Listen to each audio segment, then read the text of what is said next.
I was 18 years old when I got married.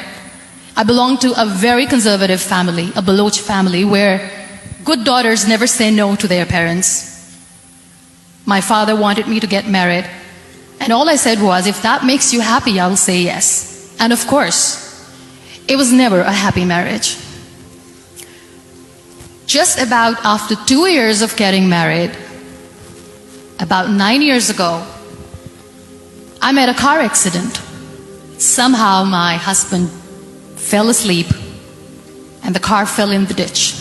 He managed to jump out, saved himself. I'm happy for him. But I stayed inside the car and I sustained a lot of injuries. The list is a bit long. Don't get scared. I'm perfectly fine now. Radius ulna of my right arm were fractured. The wrist was fractured. Shoulder bone and collarbone were fractured. My whole rib cage got fractured. And because of the rib cage injury, lungs and liver were badly injured. I couldn't breathe. I lost urinary bowel control. That's why I have to wear the bag wherever I go. But that injury that changed me and my life completely as a person and my perception towards living my life was the spine injury. Many people came to rescue. They gave me CPR. They dragged me out of the car. And while they were dragging me out, I got the complete transection of my spinal cord. Those 2.5 months in the hospital were dreadful. I will not make up stories just to inspire you. I was at the verge of despair. One day, doctor came to me and he said, well, I heard that you wanted to be an artist, but you ended up being a housewife. I have a bad news for you. You won't be able to paint again because your wrist and your arm are so deformed, you won't be able to hold a pen again.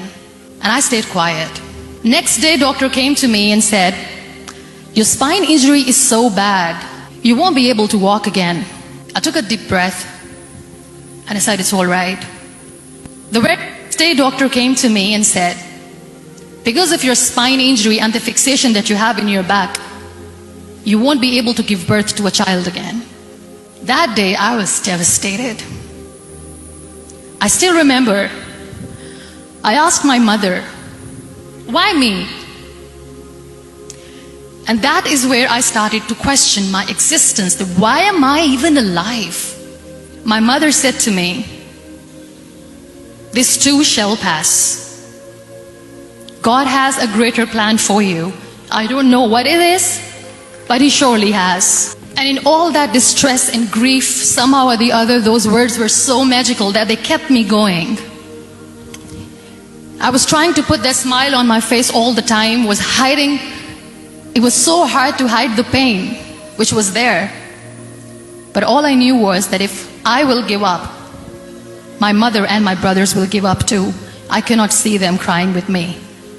So what kept me going was, one day I asked my brothers, I know I have a deformed hand, but I'm tired of looking at these white walls in the hospital and wearing these white scrubs. I'm getting tired of this. I want to add more colors to my life. I want to do something. Bring me some colors. Bring me some small canvas. I want to paint. So the very first painting I made was on my deathbed, where I painted for the very first time. It was not just an art piece or just my passion. It was my therapy. What an amazing therapy it was. Without uttering a single word, I could paint my heart out. I could share my story. People used to come and say, what lovely painting. So much color. Nobody could see the grief in it. Only I could. And that day I decided that I'm going to live life for myself.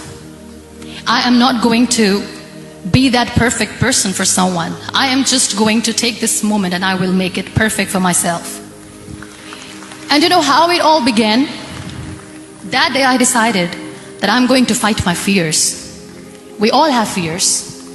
Fear of unknown, fear of known, fear of losing people, fear of losing health, money.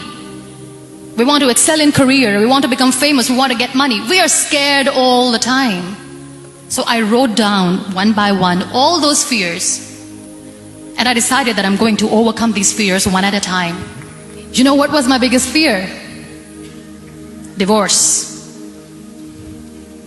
I couldn't stand this word. I was trying to cling on to this person who didn't want me anymore, but I said no. I have to make it work. But the day I decided that this is nothing but my fear, I liberated myself by setting him free. And I made myself emotionally so strong that the day I got the news that he is getting married, I sent him a text that I'm so happy for you and I wish you all the best. And he knows that I pray for him today.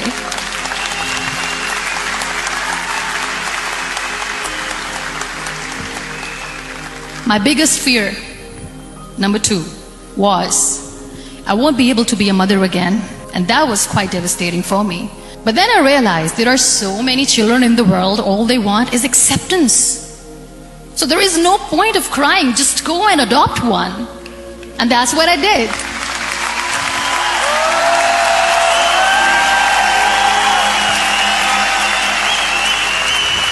I gave my name in different organizations, different orphanages, and I waited patiently.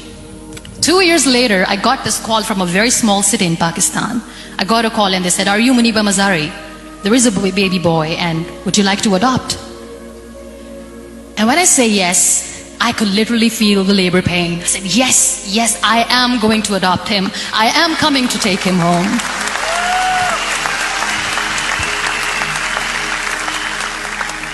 And that day, I was 2 days old, and today he's 6. You know, when you end up being on the wheelchair, what's the most painful thing? That's another fear that people on the wheelchair or the people who are differently abled have in their hearts, but they never share. I'll share that with you. The lack of acceptance. People think that they will not be accepted by the people because we, in the world of perfect people, are imperfects. So I decided that instead of starting an NGO for disability awareness, which I know will not help anyone, I started to appear more in public. I started to paint. I always wanted to. I have done a lot of exhibitions. I'm Pakistan's first wheelchair-bound artist.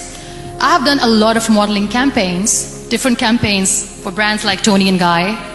I decided that I'm going to join the national TV of Pakistan as an anchor person. I became the National Goodwill Ambassador for UN Women Pakistan, and now I speak for the rights of women, children.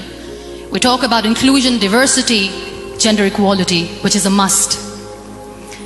I was featured in BBC 100 Women for 2015. I'm one of the Forbes 30 under 30 for 2016. We have this amazing fantasy about life. This is how things should work. This is my plan. It should go as per my plan.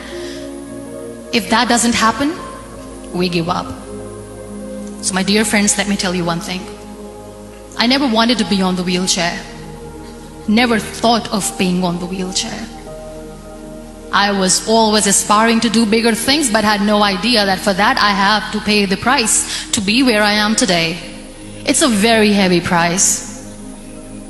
This life is a test and a trial, and tests or trials are never supposed to be easy. So when you're expecting ease from life, and life gives you lemons, then you make the lemonade, and then do not blame life for that, because you were expecting ease from a trial. Trials make you a stronger, better person. Life is a trial, and with time you realize that. It is okay to be scared. It is okay to cry. Everything is okay, but giving up should not be an option. They always say that failure is not an option. Failure should be an option, because when you fail, you get up, and then you fail, and then you get up, and that keeps you going. Embrace each and every breath that you are taking. Celebrate your life. Live it. Don't die before your death. Real happiness lies in gratitude. So be grateful, be alive, and live every moment.